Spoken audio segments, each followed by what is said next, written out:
What if I told you most of your followers aren't actually seeing your posts anymore? Not because you did something wrong and not because your work isn't good, but because social media isn't really social anymore.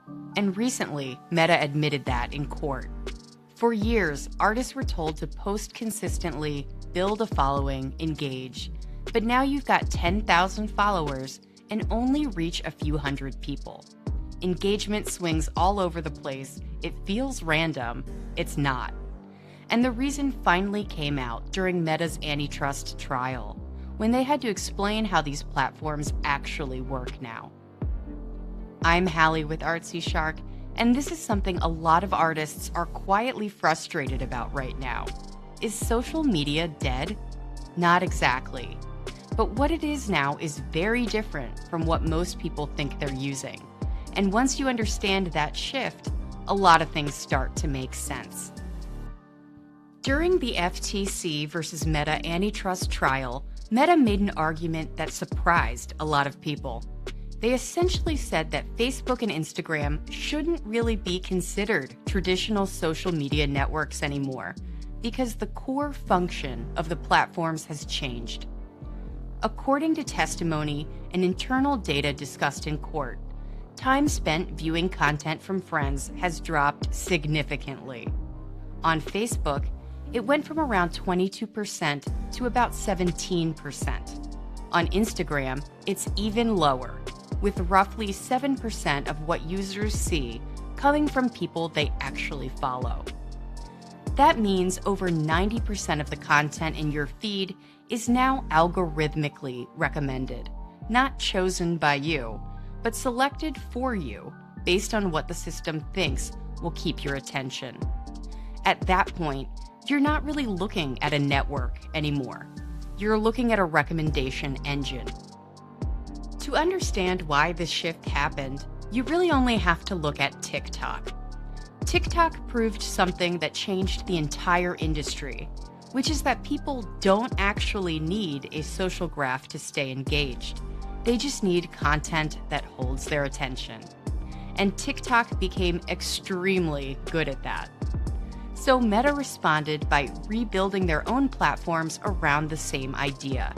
They didn't just tweak the algorithm, they restructured the entire experience around discovery. That's where Reels, suggested posts, recommended creators, and AI-driven feeds all come in. The goal is no longer to show you what your friends posted. The goal is to keep you on the platform as long as possible. This is where a lot of artists get frustrated, because from your perspective, it feels like something stopped working. Engagement drops, reach becomes inconsistent, and posts that used to perform well suddenly don't. But from the platform's perspective, nothing is broken.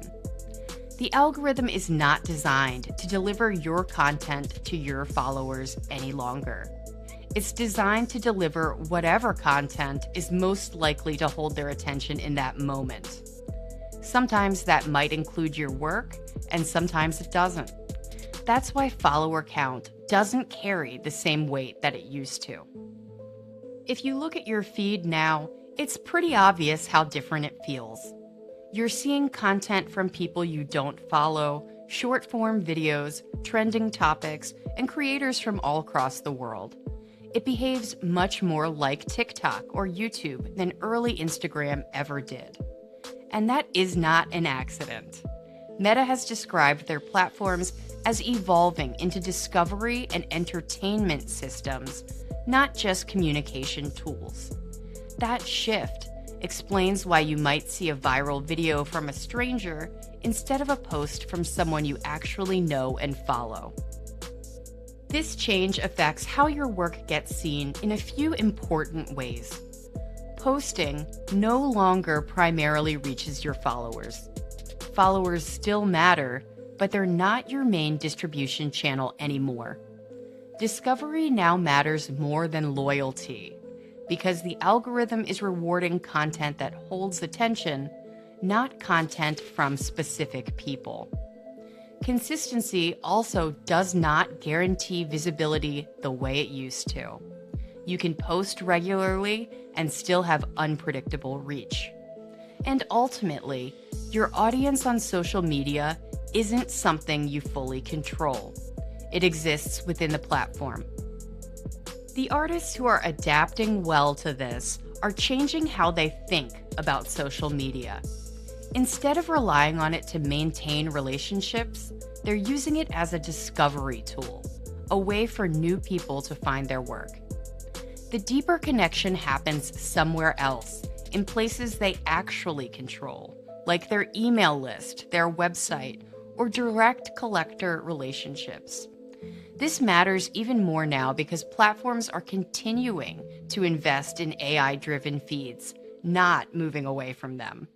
And while social reach becomes more unpredictable, email remains one of the most consistent marketing tools available. According to data from Forbes Advisor and HubSpot, email continues to deliver some of the highest return on investment, largely because it reaches people who have actively chosen to hear from you. So ultimately, is social media dead for artists? No, but it's no longer a place where you can build an audience and reliably reach them. It's a place where you compete for attention.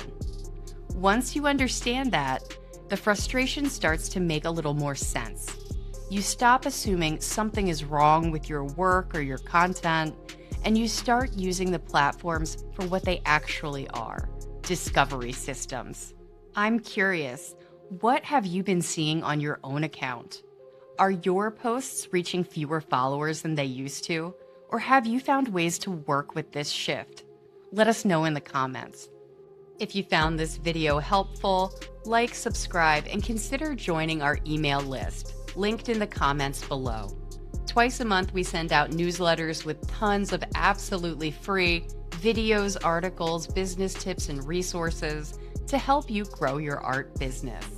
And as always, if you want more practical, artist-friendly strategy like this, you can watch another video from this playlist right now.